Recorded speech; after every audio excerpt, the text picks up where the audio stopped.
Hi, and welcome to Booknote. I'm Brianna Nelson, your host for this week's Booknote podcast. Today we have with us Ned Hayes, author of the new novel Coeur d'Alene Waters. Hi, Ned. Thanks for coming in. Thanks for having me. So now this novel appeared first in ebook form and then in print in 2013, but I haven't really seen much in the book trade press about this. So tell me a little bit about the journey of this book. How has it come to light now? Well, so I wrote this book between 1998 and 2003. And in between getting married and having children and working other jobs.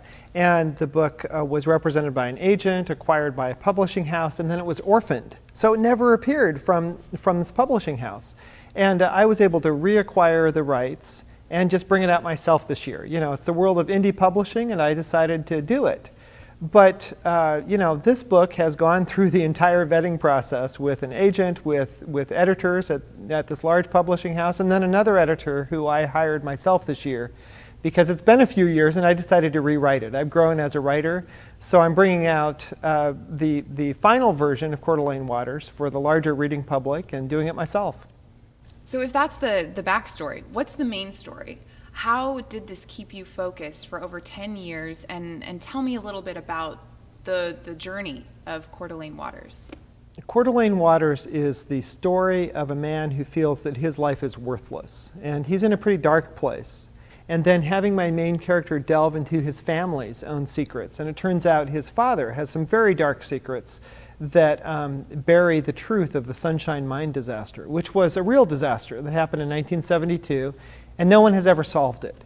And in my book, I stitched together some fiction and a lot of real life to tell the true story of what happened with the Sunshine Mine disaster and how 91 miners died and why it happened. And in the course of the story, a murder is solved, a candidate for high office commits suicide, and a kidnapped girl is found alive and unharmed. Wow, that's quite a journey for, of course, the main character and also for you to tell that. As I was reading Coeur d'Alene Waters, I was really inspired by the Pacific Northwest themes throughout. And you write some beautiful poetic passages about the scenery, and I picked out my favorite that I want to share with our readers. So here we go. The tuneless noise of an old truck echoed across the Bitterroot Range. It was a rasping music composed of the scratch of old windshield wipers, the cough of corroded valves, the whine of a rusted exhaust pipe, the thin buzz of a wire against the road. As the brown truck moved across the Idaho panhandle, the gears shifted heavily, sliding down a scale made of metal and grease, skipping notes as gravel rattled against the undercarriage. In late summer, the mining towns strung along the highway glimmer in the dusk, blighted jewels on a vast stripped neck of mine tailings and blackened earth.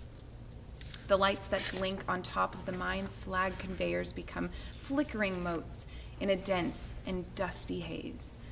Ore from deep underground drifts down, falling like heavy chunks of darker snow.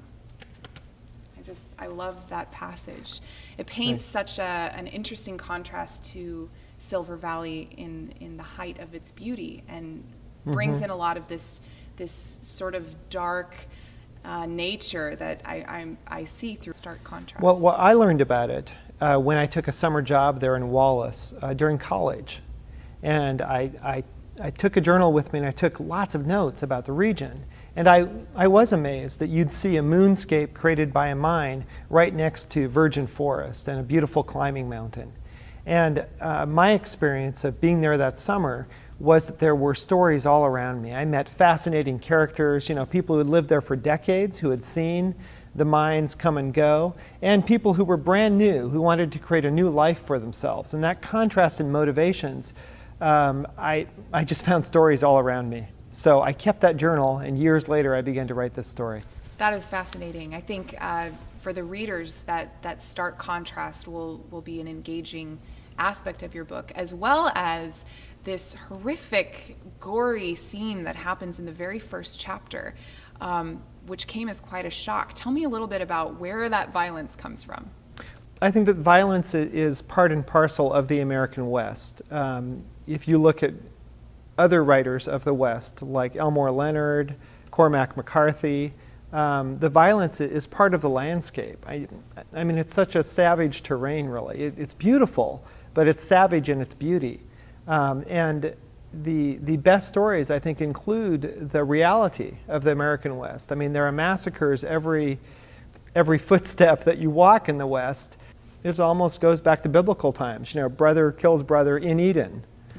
So that is definitely one way to think about the American West. And you also bring up some really interesting things about race and identity with your unique character, the neo-Nazi character. Well, to be clear, he's an ex-neo-Nazi. So I'm not really privileging his point of view in the novel. But I'd like to think that everybody has a chance for redemption. And in including Kevin and his kind of wayward path, I'm hoping that he can find some grace. And I'll leave it to the reader to decide if I'm really fair to Kevin. But I think that he's struggling, and he finds points of connection with my main character's family. And he finds a way forward, and he chooses not to take it. What I wanted to include, again, was the reality of the Silver Valley and of northern Idaho, because it's been a refuge for all sorts of people who want to get off the grid. So you have neo-Nazis there, you have even some of the cops who beat up Rodney King decided to move there.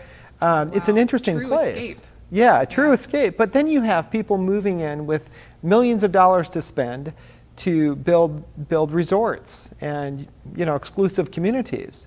So these two types of escape are very much at odds with each other. And I think that contrast creates the kind of story that's very interesting. I agree with you, Ned. I think this makes an exceptionally intriguing story, and one that I haven't quite read yet, although I did make a list of some books that I think the readers may have read and would appreciate the Coeur d'Alene Waters novel. I think it would really appeal to readers of Dennis Lehane's Mystic River, as well as David Guterson's Snow Falling on Cedars, David Ellis's Line of Vision, and Scott Turow's Presumed Innocent. So if you've read those books, I know that you will definitely love Coeur d'Alene Waters by Ned Hayes. And thank you so much for coming in today. I really appreciate you sharing your thoughts and your backstories and feedback. And we look forward to having you on the show many more times. Well, thanks so much for having me. This is Coeur d'Alene Waters by Ned Hayes. If you'd like to learn more about Ned Hayes and his current projects, please visit nedhayes.com. Until next time, happy reading.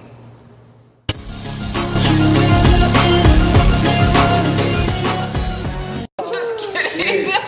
Touche! It's okay, I'll leave too.